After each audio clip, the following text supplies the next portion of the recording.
ভাবছিলাম যে এখানে এসে ঠিক কি বলা উচিত। তারপরে দেখলাম একজন বক্তা একটা রাস্তা তৈরি করে দিল আমাদের এখানে এসে কথা বলার জন্য। এক্স পুলিশ কর্মকর্তা দত্ত মহাশয় যে কথাটা বললেন, সেই কথাটা ধরেই আমি কয়েকটা কথা বলতে চাই, যেটা ভেবেছিলাম আমি বলবো এসে। এই যে আমরা সবকিছু নর্মাল করে দিয়েছি, যে সোনাগাছিতে বা কোনো বেশ্যাপল্লীতে এরকম একটা ঘটনা ঘটলে সেটা নিয়ে চিৎকার, চেঁচামেচি, প্রতিবাদ কোনোটাই মনে হয় না হতো। এটা আমাদের কাছে একটা নর্মাল ব্যাপার। এই মানসিকতা থেকেই কিন্তু এই বীজটার জন্ম হয়েছে যে একটা মহিলাকে গালাগাল দিতে হলে বেশ্যা কথাটা হচ্ছে সর্বশ্রেষ্ঠ গালাগাল। আমাদেরকে, আমরা মহিলারা, মেয়েরা যারা সিনেমার জগতের সঙ্গে যুক্ত, তাদেরকে তো টার্গেট করে বলা হয় যে তারা বেশ্যা, বা তারা বেশ্যাবৃত্তি করেই তাদের ক্যারিয়ারে এগোয়। আমার 24 বছরের ক্যারিয়ারে আমি বেশ্যা এই কথাটা আমি এতবার শুনেছি যে আমার আর গায়ে লাগে না। আমার মতন অনেকেরই হয়তো আর গায়ে লাগে না, এটা খুব ডেটেড হয়ে গেছে।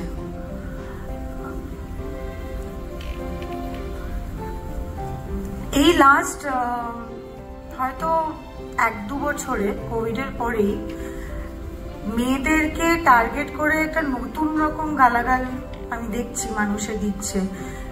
সোশ্যাল মিডিয়াটা তো একটা বড় জায়গা, আমাদের চেঞ্জেস কি হচ্ছে সমাজে সেটা দেখার একটা খুব বড় জায়গা। ফেসবুক, ইনস্টাগ্রামটা, টুইটারটাও। আমি আসলে অনেকদিন টুইটারটা চেক করি না, কারণ এই ফেসবুক আর ইনস্টাগ্রামেই যতটা গালাগাল খাই সেটা হ্যান্ডেল করতে করতে আর আরেকটা টুইটারে বা এক্স যেটা হয়েছে সেটা আর খুলে দেখার সময় পাই না। আমি দেখলাম যে যেহেতু আমাদের মানে এই স্লাট শেমড হতে হতে হতে হতে এই কথাটা যখন আমাদের আর গায়ে লাগছে না, লোকজন, এদেরকে মানুষ বলবো না কি বলবো জানি না, কিন্তু লোকজনরা আমাদেরকে আন্টি, কাকিমা, মাসিমা এইসব বলে এইগুলোকে গালাগাল হিসেবে ধরে নিচ্ছে। আমি জানি না কি করে আমাদের এই যে সম্বোধন বা এই যে ডাকগুলো আমাদের বিভিন্ন সম্পর্কে, মাসিমা, আন্টি, জেঠিমা, এইগুলো কিভাবে গালাগালে রূপান্তরিত হয়েছে আমি জানি না। দিদি শব্দটা এখনো কেউ গালাগাল হিসেবে দেখছে না, সেটা আমি জানি না। হ্যাঁ, এত কিছু আমি নিজেই শুনি, এত রকম গালাগাল শুনি রোজ দিন সকালবেলা উঠে, কিন্তু আমি দেখছি যে দিদি বলে কেউ গালাগাল দিচ্ছে না। তো সেটা একটা ভালো জিনিস, সেটা কবে একটা গালাগাল হয়ে উঠবে আমরা জানি না, কিন্তু আপাতত হচ্ছে না। তো এই যে সমস্যাগুলো সমাজের, এইগুলোকে কিন্তু আমাদেরকে মানে এইগুলোকে আমাদের লোকের সামনে নিয়ে এসে এরকম ধরনের কনভেনশন, সেমিনার, বিভিন্ন জায়গায় যেখানে আমরা কথা বলতে যাই, যারা হয়তো আমরা একটু ভালো কথা বলতে পারি বা আমাদের সেই সাহসটা আছে যে আমরা এই কথাগুলো বলবো, সেখানে কিন্তু এই বিষয়গুলোকেও আমাদেরকে আমাদের কথোপকথনের মধ্যে আনতে হবে যে একটা মেয়ে বা একটা মহিলা, সে একটা শরীর সর্বস্ব মানে প্রপ তো হতে পারে না। একটা মেয়ে, এই যে রিসেন্ট যে স্ল্যামিং গুলো চলছে সোশ্যাল মিডিয়ায়, এই যে কুণাল বাবু, আরেকজন যিনি ভদ্রলোক, যিনি মুখপাত্র, এরা নাকি মানে আমাদের সরকারের মুখপাত্র, কিন্তু এরা এই মুখ দিয়ে পাতক্রিয়া কর্ম করে। সেই মুখ দিয়ে একজন অভিনেত্রী, বা সে অভিনেত্রী হোক, বা সে ইঞ্জিনিয়ার হোক, বা সে টিচার হোক, তার বদন বিগড়েছে এই কথাটা বলা হবে কেন? মানে তার পুরো এক্সিস্টেন্সে কি বদন ছাড়া আর কিছু নেই? এই যে মেয়েদের যে সবসময় একটা মনে হয় লেবেল দরকার, বিবাহিত না অবিবাহিত, তার শরীর কিরকম, মানে আমি ব্যক্তিগতভাবে খুবই কনফিউজড। কারণ প্রত্যেক দিনই আমি শুনি, আমি নয় সিপিএম নয় টিএমসি আরেক যে দল আছে সেটা তো নাম আমি নিতে চাই না, নয় ওদের 2-3 দিন আগে আমি শুনলাম আমি নকশাল। তারপরে আবার অনেকে আমাকে বললো যে না আমার মতন দেখতে লোকে মেয়েরা নাকি নকশাল করে না। হ্যাঁ, তো কারা কোনটা করবে সেটাও আবার লোকজনই ঠিক করে দেবে। মানে আমি যেহেতু ফর্সা বা আমার চেহারাটা একটু গোলগাল, আমি 0 ফিগার নয়, বা আমাকে দেখলে মনে হয় না যে আমি খেতে পারি না, সেই জন্য আমি নকশালটা হতে পারবো না। খুব কালো গায়ের চামড়া, খেতে না পাওয়া, অনাহারে প্রায় মরে যাওয়ার মেয়েরাই নকশাল করতে পারে। তারপরে যখন আমি আরেকটু কাল্টিভেট করার চেষ্টা করলাম যে আচ্ছা মানে এই নকশাল ব্যাপারটা কেন শুনছি, তখন আমি শুনলাম যে যেহেতু আমি মহামিছিলে গিয়ে আজাদি বলে চিৎকার করেছিলাম, সেই জন্য নাকি আমি নকশাল। তো স্লোগানগুলো কি কারুর বাপের জমিদারি?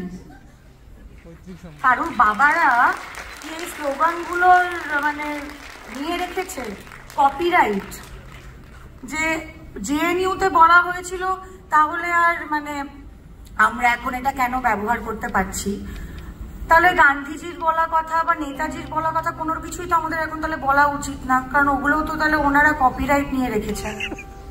বা এই যে আমাদেরকে জানানো হলো যে 1 মাস হয়ে গেছে, মানে ইনাফ ইজ ইনাফ, আর দরকার নেই, যে পারো ভাই সারা বছরের পর বছর ধরে যে আমাদের এখানে সেলিব্রেশন চলতে থাকে, তলে তলে যে লুট হয়ে সবকিছু আমরা মানে অন্তঃসার শূন্য হয়ে যাচ্ছে একটা রাজ্য হিসেবে, সেখানে আমাদেরকে সবসময় বলা হয় যে তোমরা অন্য কিছু নিয়ে ব্যস্ত থাকো।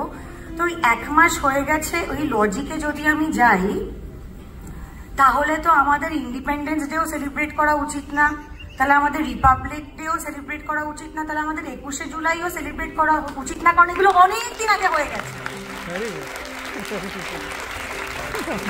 1 মাসের একটা ঘটনায় যদি আমাদের ভুলে যাওয়া উচিত, তাহলে কবে আমরা মানে পেয়ে গেছি আমাদের স্বাধীনতা? আমি তো মানে ক্যালকুলেটই করে ভুলে যাবো আর কি নাম্বার অফ ইয়ার্সটা। তাহলে আর ওগুলোই বা আমরা কেন পালন করছি? তো সেগুলো আমাদের ভুলে যাওয়া উচিত। বাট এই যে মানে প্রত্যেকটা মেয়ে সবসময় যে একটা এই টার্গেট করা হয় তাদেরকে, সেটার থেকে আমাদের যদি বেরিয়ে আসতে হয়, we have to start addressing this issue at our respective homes. এই যে ভাইরা ইয়ার্কি মেরে কথা বললো বা বন্ধুরা ইয়ার্কি মেরে কথা বললো, হ্যাঁ, যে মেয়েদের হয়তো তারা একটু বাস্টি, তাদেরকে যে ইয়ার্কি করে টেম্পো বলা হয়, লাউ বলা হয়, চাল কুমড়ো বলা হয়, এইগুলো যখন আমি শুনতে পাচ্ছি, যখন আমার বয়স হয়তো 15 বা 16, বা আমি কলেজে পড়ি বা আমি স্কুলে পড়ি, ওইখানেই দাঁড়িয়ে কিন্তু প্রতিবাদ করে বলতে হবে যে এটা বলতে পারবে না, এই কথাগুলো আমাদেরকে বলা যায় না, বলো না। অন্য কেউ যদি শোনে তাহলে খারাপ ভাববে, তোমার চরিত্র খারাপ ভাববে। আমাকে যদি তুমি শেম করো, আমার চরিত্র খারাপ নয়, তুমি আমাকে শেম করছো, তোমার চরিত্র খারাপ। It is not, the victim is never to be shamed. যারা করছে তাদের লজ্জা। So thank you very much. আজকে আমাদের সময় খুবই কম, আমি যে কথাগুলো বলে উঠতে পারলাম না সেটা আমার যে বন্ধুরা এসছে এখানে, সুদীপ্তা আর দেবলীনা, ওরা বলে দেবে। Thank you. নিউজ এশিয়া, গণতন্ত্রের কণ্ঠস্বর।